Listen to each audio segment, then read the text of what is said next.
Okay.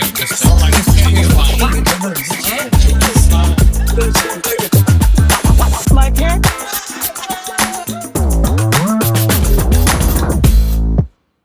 So you just got back from a long trip. Can you talk about that? Yeah. I just got back from Taiwan. I was there for some work.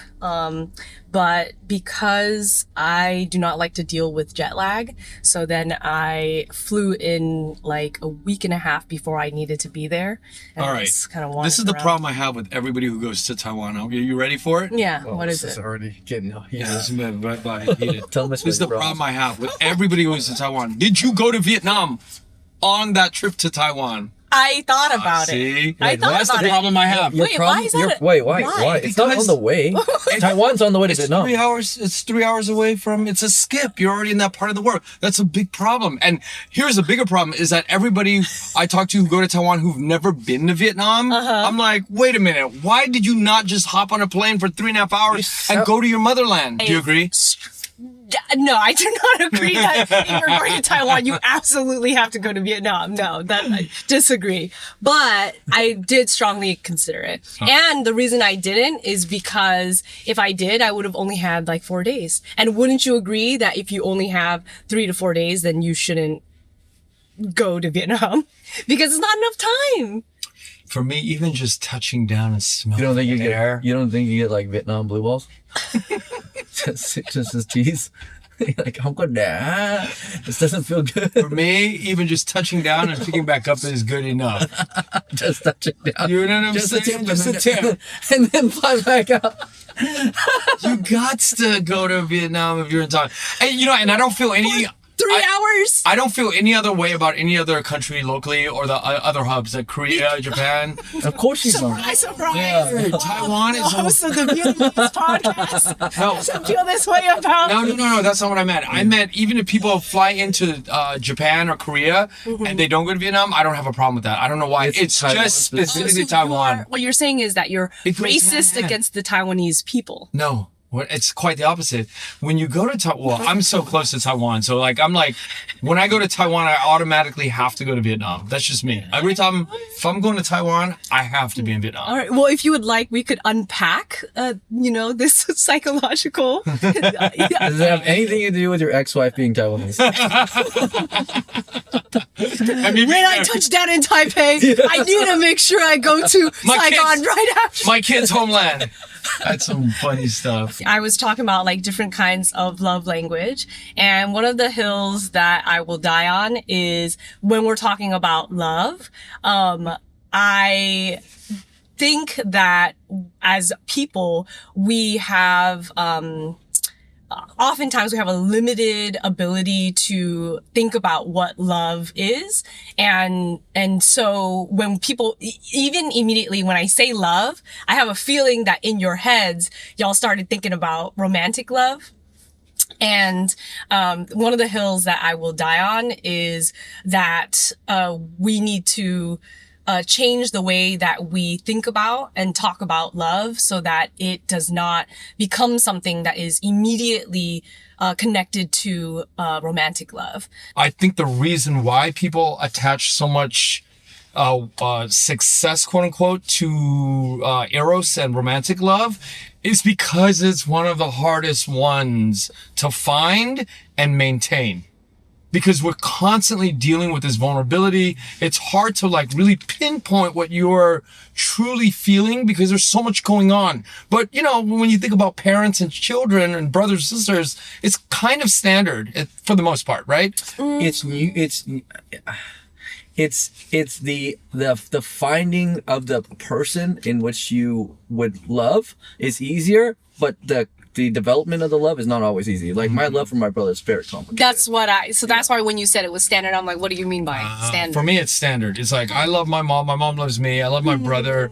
Standard. It's like there's no movement there. No. I believe that the love that you have is very, very deep, and it's standard in the way that it exists in your, I believe that your love of your mom and your brother are standard in the sense that they like it's unwavering and is unconditional perhaps, but I don't think that it is standard in the sense that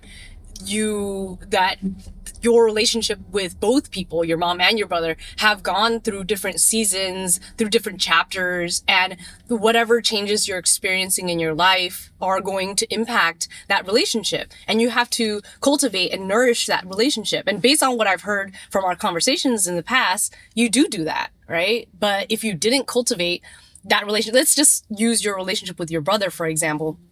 If you didn't cultivate that relationship, including the way that y'all communicate, then it's going to suffer. Does that mean that you're not going to love him? Maybe not. Yeah. But it's going to change the tenor of the relationship. So I think going back to what Nguyen was saying, I think that when it comes to finding a romantic partner, it's they're just different challenges. But perhaps because of the weight that we put on romantic relationships in society, that the level of stakes that people feel in their mind and in their body creates this type of vulnerability crisis that you referenced. I've been begging her for a long time now to do like a Love Line program podcast with me. That's a great idea. Yeah. And listen to this pro. Oh, real quick, way less important than Ken's old house. This is where I do my body scans. Oh, Dexter's here. Yeah, Dexter. I'm joking. It's actually there, but I'm joking. So I don't know why I brought it up. This love language, would be a hotline? Love Line would be a hotline. Yeah, Love Line. Like A love Dr. hotline? Drew. Yeah, like Dr. Drew and Dr. Drew Pinsky and Adam Carolla. They had this in the 90s and the 80s when I was growing up. For 3 hours every night from 8 to 11, you can call into KROQ 106.7 and you can talk to these two guys, and they would just like bring on guests, random like the Chili Peppers would come on, like all these rock stars would come on and guest with these two guys. It was like the most fantastic show. I've always dreamed of doing something that with Quyen Ngo. I did do something like that in the past, which I've told Ken about. Yeah. And so it's possible that he's still dying and yearning to do it because he hasn't had a chance to do it. But I used to DJ on the radio, and that's what I did. I can see that. For 3 hours every. So audience, Sunday. if you really want to have this happen, please do something in the comments. Someone start a petition, please. I mean, actually, I would like to get y'all's thoughts on this, but do y'all afford the BAC accent with a certain kind of supremacy? Yeah, for sure. No. Yeah, he doesn't. I do. No. I fall lockstep into that conditioning and openly admit it. I tell him all the time, it is a sickness because. Are you saying do we associate it with them being supremacy? No, I associate it with them being pretentious. Yeah. And if a black person That's is a just hot take. speaking, No. speaking My about themselves. assumption is that they think they're better than me. Oh. Living in both worlds. Yeah. I agree with you. Yeah. They do think that. Yeah. And then I can say that because I live in both and worlds. here's my other assumption. If I ask them, do you think you're better than me? I think what they would respond was, no, I know I'm better than you. What? Yeah, that's what I think the I Northern. don't know who these black people that y'all are talking to are. The folks in my Savage. I just dated a Northern girl. Her family's and smart. you asked her, and then she responded like, Yeah, definitely. yes, I am better than you. Yeah. Because and then on top of that, hanging out with Ken and trying to convince me that all the successful people that came out of Vietnam, a lot of them are related to Bac Nam Thu, who came down from the north and took over all these silly hillbillies in the south who couldn't handle themselves. True or false? He's put me on the spot now. Oh my he's God. just like peeling. Yeah, this is. He's peeling it back. But look, in the early days, yeah, there are fighting words. And in the early days, I think I was very open about. Brought to you by VinFast. I was very open about this stuff on the podcast, Yeah, but yeah, I yeah. have grown into more sensitive, nuanced ways of discussing this. Yeah. I think there's historical aspects to successful people being in America, being Vietnamese Americans from Bac Nam Thu. So there's this very pointed, kind of factual side of it. Now, does that mean? You can't See that? Yeah, No, I don't think I know. Is what he's saying. But there's also, I mean, everywhere we go in public, he's asked people that, and they all give me. And they all say the same thing. What did I say? everywhere Everywhere we go, and he say, hey, do you think ba ba ba ba. the more successful and smarter of the Vietnamese are from the north? Southerners will tell me the same thing too. I don't say smarter though. Yeah, I say more successful. Sure, more I successful. never say smart. Okay. Never. Okay, hold on. I just want to kind of deconstruct this really quick. What y'all are talking, I mean, what It's you pattern. are referring, huh? It's just an ethnographic pattern. That's No, all. but it's no. It's an economic pattern. Sure. Like it's not like it's ethnographic in the sense that if you observe, these people, sure, that's the result. But at the end of the day, what you're talking about is you're just talking about money, and that's true for anything. Like money grants access grants, freedom grants. Is that true? Was there more money in the north? No. Oh no, you're right. Yeah. it's not money. You're right. No, you know what it is? I never said it's smart. I never said that. I say it's work ethic. Different work ethic. And why the work ethic is different than the north and south? Because in the north, you had nothing. You were squeezing water from rocks. There's nothing. In the south, there's an abundance of wildlife, of lakes, We don't of need rivers. books.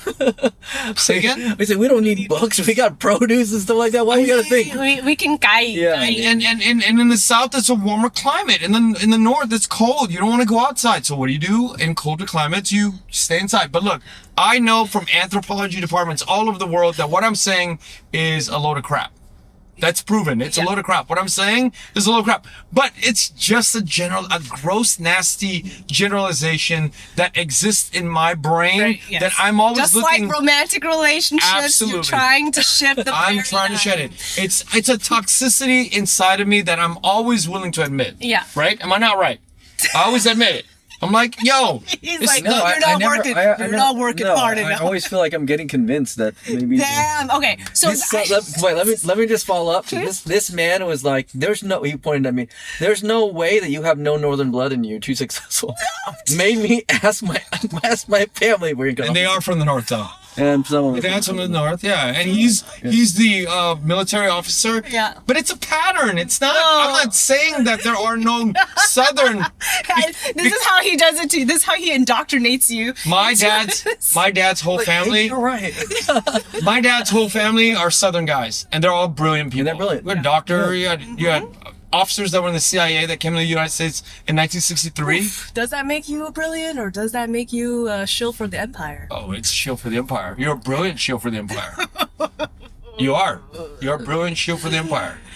And I have a lot to say about that too. About shilling for the empire? Yeah, we're not gonna get into that because it's hot water. We're already in hot water. Hot water. We just can't use any of this. Sponsored by VinFast.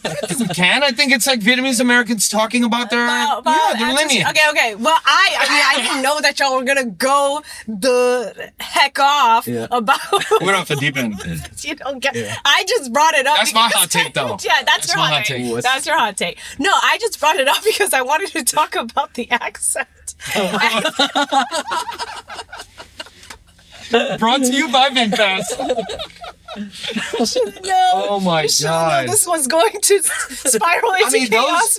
Those are chaotic. Those are chaotic words. Yeah, that's a chaotic thought. So the reason why I brought it up is because I'm a narrator, right? Yep. And when I narrate, I have to. A lot of times, these are Vietnamese books, and so I always consult with the authors whether they want me to go south or go north. So go south or go central or go north, and then north, is it north of today? Is it Bắc Nam Tu? And so, through the process of like thinking about this all the time, I'm like, this whole BAC accent supremacy is so ridiculous because a lot of times people, if you ask a BAC person, they'll be like, oh no, I mean, I think all accents are great, but it's just that BAC is more accurate. And then as a narrator, I'm like, this is just not true. And actually, even in terms of accurate, they always think it's accurate phonetically, right? Yeah, they think it's, then they're saying and that's. How many Z's exactly are in our alphabet? But look, that's the same argument for British English, right? It's the same thing. No, I know, exactly. It just sounds more sophisticated. Why? But It's so easy to debunk, which is why it's a hill that I'll die on, because the only part of the north that pronounces tr, right, tr, accurately is Nghệ An. But if you ask somebody from Nam Dinh to say ch, they say cha, right? That's not accurate. And then the N and the L, that's one of the hillbillies in the north. Now you What's are an NL? N He's and talking L. about like hello. Gunlutton. Skunlutton is a pig, and then there's like a nutton instead of gunlutton. Yeah. Or did they flip it? They But the real black supremacists are not arguing that that's they would say that that's wrong. Yeah, So yeah. But generally speaking, so ch, right? And then obviously z, it's all z. But for me growing up, like I would separate and je and yeah. So as somebody with Huế bên ngoài, it's easy for me to distinguish those Oh wait, things. so what is your dad from? Where's Ben Noi from? Ben Huế is from Huế. Gốc and then- là Nam Định. Yeah. So It's just a northern. I just didn't want to bring it up. She got northern and central. I was gonna say. Help me on that. I'm telling you, man. Look, that's not a hill I'm gonna die on, right? That's not. It's a hot take I have. Yeah, it's a hot take. But it's not a hill that I'm gonna die on because I have half my family's from the south, and my dad's side is highly educated. My mom's side, most guys didn't complete high school. So, all right. So let's dispel that once and for all here. Well, no, even embedded in what you're just saying is that value of, Right. Sure. I give it to of you. like being a part of the educated class. And, obviously education is important, but, there's like this whole educational elitism thing that. So what's your favorite dish in Vietnamese? Let's lighten it up a little bit. Yeah. Do you like pho? I love Like northern pho or southern pho? Oh We gotta go back. no!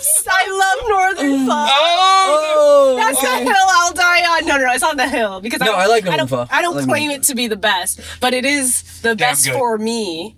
By like, yeah. Bar none. hands and- Hands Northern down. pho is very good too. Actually, funny enough, in Southern California, it's extremely hard to find a Poutine. true. Poutine. Poutine. So good. Yeah, poutine is Poutine. good. But actually, funny enough, poutine is not good in see. Northern In- California.